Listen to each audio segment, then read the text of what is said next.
the connection point between how much you win, not just because in the playoffs, you almost could make the argument it's more important in the playoffs because you get so few opportunities. Because penalties aren't called all the time. When you get them, you got to score on them. Yeah, special teams in the playoffs becomes paramount.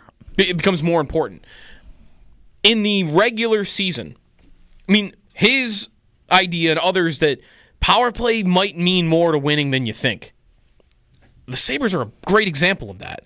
I mean, looking back on their last couple of years, 24th in the league in power play this year, or this past season, 29th the year before, 9th the year before that. Doesn't that kind of sound about how those seasons went?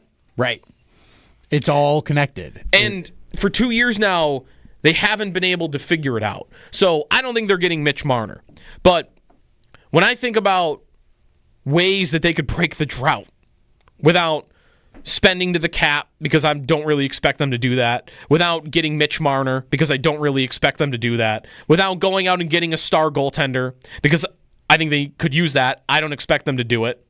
All these things that I think could help you get there, I don't expect.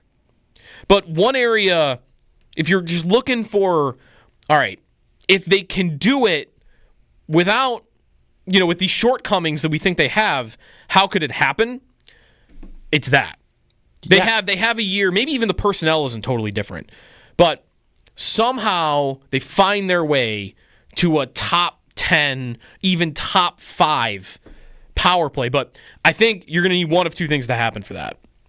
You're going to have to go make a savvy investment somewhere in a player that's going to make that pop, or somebody on your team's going to have to get 10 times better at it. Peterka, for years now, has been a great 5-on-5 player, and then it just hasn't. It goes away. It hasn't converted on the power play. He gets too much time, and he I think he just gets a little excited about making a fancier play, and it hasn't worked for him. So maybe him. Maybe he's the guy that has a giant step to take on that unit. But how big of a role does coaching have to play in this? Like I probably a lot. I think it's pretty significant.